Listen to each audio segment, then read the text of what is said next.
नमस्कार दोस्तों, बोधि think spy YouTube channel में आपका दिल से स्वागत है। दोस्तों, एक नगर में एक गुरुवर रहा करते थे जिनके कई शिष्य भी थे, लेकिन उनमें से एक शिष्य बहुत बेचैन रहा करता था। जब भी वह भिक्षा मांगने के लिए बाहर जाया करता तो उसे वहाँ दुख दर्द, तकलीफें, परेशानियाँ ही नजर आती। यह सब देखकर वह बहुत दुखी रहने लगा था। वह मन ही मन बहुत परेशान रहने लगा था। वह हर रोज ईश्वर से प्रार्थना करता कि हे ईश्वर, सभी को सुख दे, सभी को शांति दे, सभी को खुशियां प्रदान करें। एक दिन वह इन्हीं सब पर विचार कर रहा था। तभी उसके मन में ख्याल आया, आखिर इस दुनिया को बनाने वाले ने इन सब को दुख क्यों दिया है? वह चाहे तो सबको खुशियां भी तो दे सकते हैं, फिर आखिर उन्होंने ऐसा क्यों नहीं किया?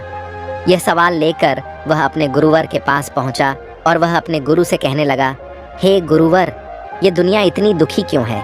क्यों चारों ओर केवल दुख, मतम, तकलीफें और परेशानियां छाई रहती हैं? आखिर यह दुनिया बनाने वाला इन सबको खुशियां क्यों नहीं देता? यदि वह चाहे तो सबको खुश कर सकते हैं, सभी को खुशियां दे सकते हैं, फिर आखिर वह ऐसा क्यों नहीं करते?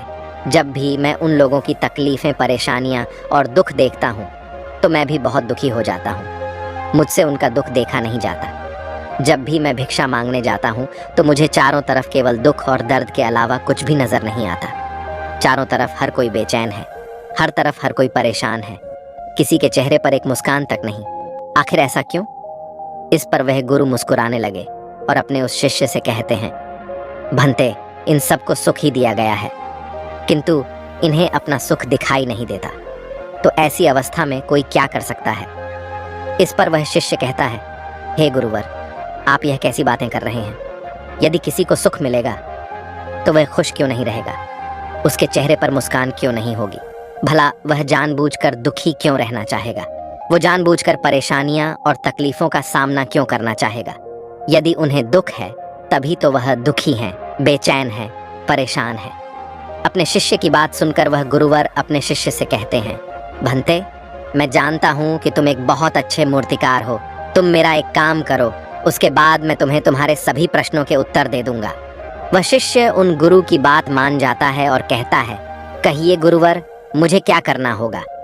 इस पर वह गुरुवर उस शिष्य से कहते हैं, भंते, तुम्हें कुछ बहुत बड़ा कार्य नहीं करना, बल्कि तुम्हें इन लोगों के सुख के लिए एक ऐसी मूर्ति बनानी है जिसे देखकर यह सब अपना दुख भूल जाए, फिर चाहे वह थोड़ी देर के लिए ही क्यों ना हो।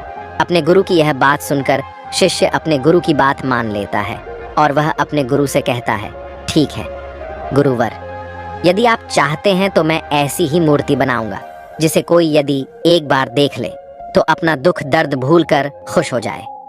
इतना कहकर वह शिष्य अपने गुरु को प्रणाम करके वहां से चला जाता है और लगातार 1 महीने के अथक प्रयासों के बाद वह आखिरकार एक ऐसी मूर्ति बनाने में कामयाब हो जाता है जिसे देखकर कोई भी प्रसन्न हो जाए, जिसे देखकर कोई भी व्यक्ति अपना दुख दर्द भूल जाए। वह खुशी खुशी अपने गुरु के पास वापस दौड़ता हुआ पहुंचता है और कहता है, हे गुरुवर, जैसा आपने कहा था मैंने वह मूर्ति बना ली है। आप मेरे साथ चलिए और उस मूर्ति को देखिए। उस मूर्ति को जो भी देखेगा वह अपने सारे दुख दर्द भूल जाएगा। वह गुरु अपने उस शिष्य के साथ मूर्ति देखने पहुंच गए।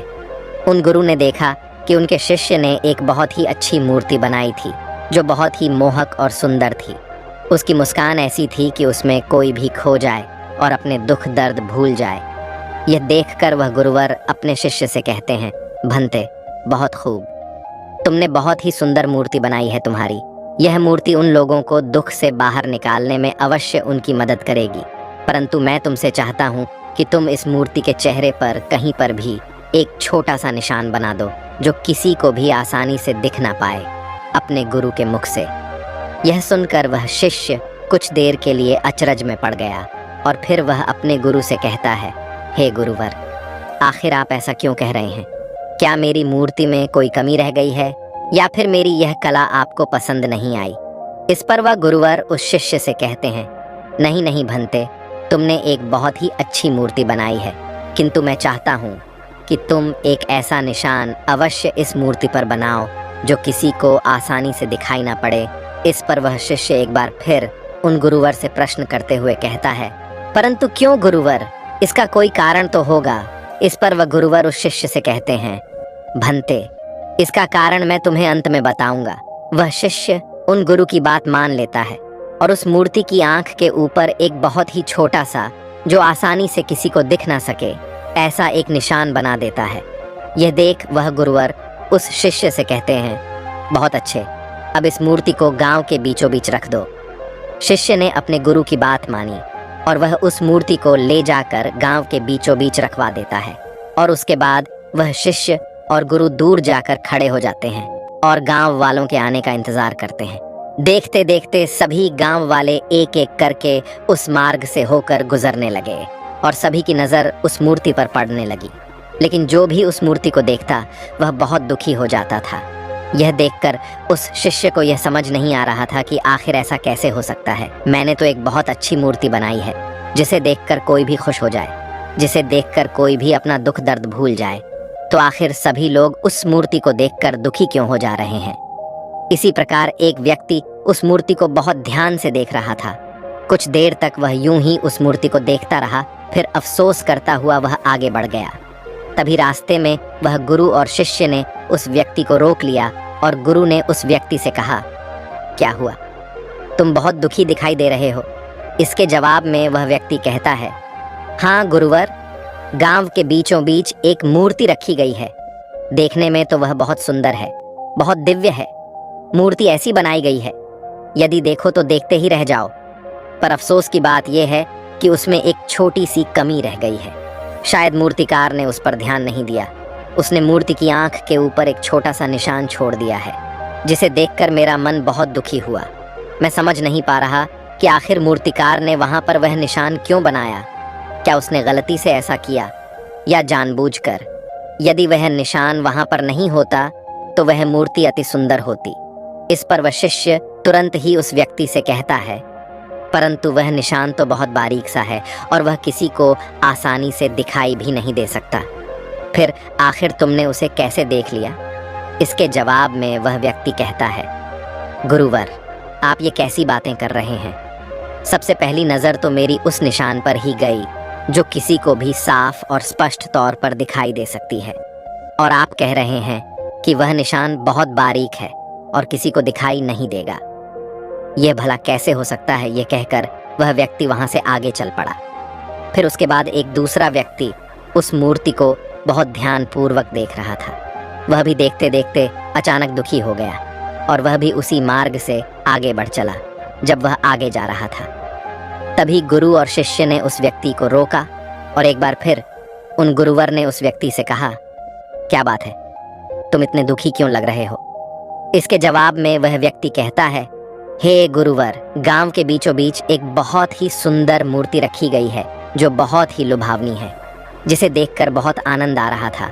लेकिन तभी अचानक मेरी नज़र एक ऐसी चीज पर पड़ी जिसे देखकर मैं बहुत दुखी हो गया। इस पर वह गुरुवर उस युवक से कहते हैं, आखिर तुमने उस मूर्ति में ऐसा क्या देख लिया? इसके जवाब में वह युवक कहता है, हे गुरुवर, लगता है वह मूर्तिकार बहुत ही बेकार आदमी था। उसने मूर्ति की आंखों पर एक छोटा सा निशान छोड़ दिया है, जिसे देखकर मैं बहुत दुखी हुआ कि आखिर उस मूर्तिकार ने जब इतनी मेहनत कर ली थी तो वह थोड़ी सी और मेहनत कर लेता और इस मूर्ति को और भी अच्छा बना लेता। तभी वह शिष्य फिर से उस व्यक्ति से कहता है, अरे भाई, वह निशान तो दिखाई भी नहीं दे रहा, फिर तुमने उसे कैसे देख लिया? तभी वह व्यक्ति जवाब देते हुए कहता है, अरे भाई, जब से मेरी नज़र उस पर पड़ी है तब से तो मुझे केवल वही नज़र आ रहा है। तभी वह शिष्य उस युवक से कहता है, क्या उसके अलावा तुम्हें बाकी की मूर्ति नज़र नहीं आ रही?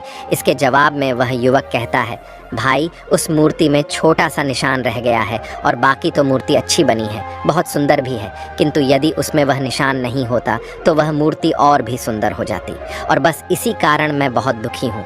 काश वह निशान वहाँ पर नहीं होता तो उस मूर्ति को देखकर सचमुच बहुत आनंद आ रहा होता। इसी प्रकार धीरे धीरे सभी गांव वालों ने वह मूर्ति देखी और सभी दुखी होकर वापस अपने घर लौट गए। एक दिन सुबह सुबह उस गांव में एक राजा उस गांव से होकर गुजर रहा था और तभी राजा की नज़र उस मूर्ति पर पड़ी, जिसे देखकर राजा अचंभित रह गया।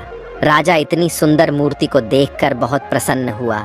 राजा मन ही मन यह सोच रहा था कि इतनी सुंदर मूर्ति तो मेरे महल में होनी चाहिए, फिर यह यहाँ पर क्या कर रही है? लेकिन तभी वह राजा कुछ देखकर वह दुखी हो गया और मार्ग में आगे बढ़ चला। राजा आगे बढ़ रहा था कि तभी उन गुरुवर ने राजा को रोका और राजा से कहा, हे राजन, आप इतने दुखी क्यों हैं? थोड़ी देर पहले तो आप बहुत प्रसन्न नजर आ रहे थे, तो अभी आप इतने उदास क्यों हो गए? इसके जवाब में वह राजा उन गुरुवर से कहता है, गुरुवर, अभी अभी रास्ते में मैंने एक मूर्ति देखी जो बहुत ही भव्य और सुंदर है, जो देखते ही बनती है, लेकिन उस मूर्ति की आंखों पर एक छोटा सा निशान है, जिसके कारण उस मूर्ति की सारी सुंदरता नष्ट हो जाती है। बस मुझे वही सही नहीं लगी, जिस कारण मैं बहुत दुखी हूँ कि उस मूर्तिकार ने जब इतनी मेहनत कर ली थी तो क्या वह एक बार उस मूर्ति पर फिर से नजर नहीं डाल पाया? काश वह एक निशान वहां पर नहीं होता तो आज यह मूर्ति मेरे महल में होती। यह कहकर राजा वहां से अपने मार्ग में आगे बढ़ चला। उसके बाद वह गुरु और शिष्य दोनों मूर्ति के पास पहुंचे और शिष्य ने बहुत ही ध्यान से उस मूर्ति को देखा। मूर्ति बहुत ही सुंदर नजर आ रही थी, उसमें कोई भी कमी नहीं थी और ना ही वह निशान उसमें दिखाई पड़ रहा था। यह देखकर शिष्य बड़ा अचंभित हुआ। उसने तुरंत ही अपने गुरु से कहा, हे गुरुवर, मूर्ति में तो कोई भी कमी नजर नहीं आ रही। पूरी मूर्ति तो बहुत ही सुंदर है, भव्य है और उसमें एक छोटा सा निशान ही तो है, और वह भी ऐसा कि दूर से देखो तो नजर ही ना आए। तब भी ये सारे लोग एक छोटे से निशान के पीछे क्यों पड़े हैं? इन्हें क्या पूरी मूर्ति नजर नहीं आ रही? पूरी मूर्ति इतनी सुंदर और भव्य बनी है, मानो इसे देखते ही रहो, पर फिर भी न जाने यह सारे लोग केवल एक छोटे से निशान को ही क्यों देखकर दुखी हो जा रहे हैं। इस पर वह गुरुवर मुस्कुराने लगे और अपने उन शिष्य से कहते हैं, भंते, तुमने मुझसे एक प्रश्न किया था कि आखिर इस दुनिया बनाने वाले ने सबको खुशियां क्यों नहीं दी, उन्होंने सबको दुखी क्यों दिया है? तो इसका जवाब अब तुम्हें मिल चुका है, क्योंकि उन्होंने तो इन्हें सुख देने की सारी व्यवस्था की थी। पर यह सब मूर्ति नहीं देखते, बल्कि यह सभी लोग केवल कमियां ही देखते हैं, ये पूरा सुख नहीं देख पाते। उसमें एक छोटा सा दुख ढूंढने का लगातार प्रयास करते रहते हैं। जिस प्रकार तुमने यह भव्य और अति सुंदर मूर्ति बनाई है, उसके बावजूद भी उन्हें केवल वह छोटा सा निशान ही नजर आ रहा है। उन सभी ने इतनी अच्छी मूर्ति में वह छोटी सी कमी ढूंढ ही निकाली, अर्थात इन्होंने सुख में से दुख ढूंढ ही निकाला। उनके पास सुख ही सुख है, पर यह उस एक दुख में खोए रहते हैं जिसका कोई वजूद है भी नहीं। जैसे तुम्हारी मूर्ति में उस छोटे से निशान का कोई वजूद नहीं है, लेकिन उसके बाद भी यह सारे लोग केवल उस निशान को ही निहार रहे हैं। इस पर वह शिष्य उन गुरुवर से कहता है, हे गुरुवर, किंतु ऐसा क्यों? इसका जवाब देते हुए वह गुरुवर कहते हैं, भंते, बेचैन मन के कारण यहाँ सब बेचैन हैं। यहाँ कभी भी पूरी मूर्ति देखते ही नहीं, यह कभी भी अपना पूरा सुख देखते ही नहीं है। यह देखते तो एक छोटी सी कमी, यह सुख के बीच केवल दुख ढूंढते हैं। यह इस दुनिया के सारे विराट सुखों को छोड़कर केवल दुख पकड़ कर बैठे रहते हैं, और वही उनकी दुनिया और वही उनका जीवन भी बन जाता है। और इसी कारण वे लोग हमेशा दुखी, परेशान और चिंतित रहते हैं, अपने भाग्य को कोसते रहते हैं, क्योंकि उन्हें यह विराट सुख नजर ही नहीं आता, बल्कि वह तो केवल दुखों में डूबे रहते हैं और उन्हें लगता है कि यही उनकी दुनिया है, और इससे यदि वह बाहर निकलेंगे तो वह इससे भी बड़े दुख में डूब जाएंगे। किंतु वे लोग यह भूल चुके हैं कि इस दुनिया को बनाने वाले ने सभी को सुख दिया था, सभी को सुख देने की व्यवस्थाएं की हैं, लेकिन उसके बावजूद भी वे सभी लोग सुख पाना ही नहीं चाहते, सुख का भोग करना ही नहीं चाहते। वे सभी तो केवल दुख चाहते हैं और उन्हें दुख में ही मजा आता है। जिस प्रकार इस मूर्ति को बनाने वाले को सभी दोष दे रहे थे, ठीक उसी प्रकार इस दुनिया को बनाने वाले को भी सभी लोग दोष देते ही रहते हैं, उन्हें कोसते रहते हैं, जबकि इसमें उनकी कोई भी गलती नहीं, लेकिन फिर भी वह उनकी गलतियां निकाल ही लेते हैं। कोई कहता है कि मुझे इतना गरीब क्यों बनाया, तो कोई कहता है कि मुझे इस प्रकार की बीमारी क्यों दी, कोई कहता मेरे पास हाथ पैर नहीं, कोई कहता है कि मेरे जीवन में खुशियां नहीं, और इसी प्रकार वे सभी लोग अपना रोना रो रहे हैं। वे सभी अपने जीवन में खुशियों की ओर ना देखकर बल्कि अपने जीवन में केवल दुखों की ओर देख रहे हैं। तभी वह शिष्य उन गुरुवर से कहता है, हे गुरुवर, क्या इन सभी को सुख मिले ऐसी कोई व्यवस्था नहीं की जा सकती? इस पर वह गुरु मुस्कुराने लगे और उस शिष्य से कहते हैं, भंते, मैंने तुमसे पहले ही कहा, इन सभी के लिए सुख की व्यवस्था की गई है और सभी को सुख समान रूप से मिला हुआ है, किंतु यह वह खुशियां नहीं देख पा रहे और वे तब तक नहीं देख पाएंगे जब तक कि वह उस छोटे से निशान से अपनी नज़र ना हटाकर पूरी मूर्ति पर नज़र नहीं डालते, उस पूरी मूर्ति को ध्यान से नहीं देखते, उसे समझने का प्रयास नहीं करते। किंतु एक बार वह उस पूरी मूर्ति को देखने लगेंगे तो अवश्य ही वह सुख की अनुभूति कर पाएंगे, उन्हें सुख की प्राप्ति भी हो जाएगी। इस पर वह शिष्य एक बार फिर उन गुरुवर से प्रश्न करते हुए कहता है, हे गुरुवर, तो इसके लिए उन्हें क्या करना होगा? अपने शिष्य के इस प्रश्न का जवाब देते हुए वो गुरुवर कहते हैं, भंते, जैसा कि मैंने तुमसे पहले ही कहा, उन्हें अपना ध्यान मूर्ति पर लाना हो मूर्ति की सुंदरता और मूर्ति की भव्यता पर उन्हें विचार करना होगा, उसे समझना होगा, तभी वह सब अपने जीवन में सुख की अनुभूति कर पाएंगे। अन्यथा यदि उनका ध्यान केवल उस छोटे से निशान पर ही होगा तो वह कभी भी इस भव्य मूर्ति को देख नहीं पाएंगे, इसकी सुंदरता को समझ नहीं पाएंगे और ना ही उन्हें कभी सुख का अनुभव हो पाएगा। और इन सभी का कारण है उनका वह बेचैन मन। उन्हें अपने इस बेचैन मन से छुटकारा पाना ही होगा और इसके लिए उन्हें अपनी समझ का दायरा बढ़ाना चाहिए और ऐसा वह केवल ध्यान से ही कर सकते हैं। ध्यान से मन की बेचैनी कम होती है और एक शांत मन शांति भाव से पूरी मूर्ति को देख सकता है, उसे समझ सकता है, उसकी सुंदरता, उसकी भव्यता पर विचार कर सकता है और एक शांत मन ही सुख का अनुभव भी कर सकता है, उसका उपभोग भी कर सकता है। वहीं पर एक अशांत मन एक छोटी सी छोटी कमियों को ढूंढता रहता है जिससे वह एक बार फिर से दुख का अनुभव कर सके। वह अपने दुख से बाहर नहीं निकलना चाहता क्योंकि उसे डर है कि एक बार सुख उसे मिला तो वह फिर से उससे छिन जाएगा और एक बार फिर उसे दुख का अनुभव करना होगा। इसी कारण वे लोग हमेशा दुखी रहते हैं जो लोग पूरी पर ध्यान नहीं देते बल्कि केवल कमियों पर नजर डालते हैं। इतना कहकर वह गुरुवर शांत हो गए और शिष्य भी अब अच्छी तरह समझ चुका था कि आखिर इस दुनिया में इतना दुख क्यों है, लोग इतने परेशान क्यों हैं, लोगों की समस्याओं और चिंताओं का आखिर कारण क्या है।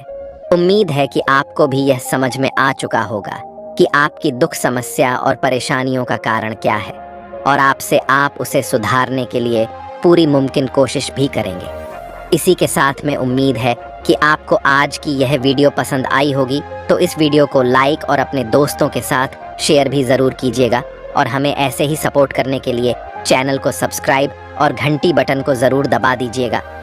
चलिए मिलते हैं अगली वीडियो में, तब तक के लिए अपना ख्याल रखें। धन्यवाद और नमो बुद्धाय।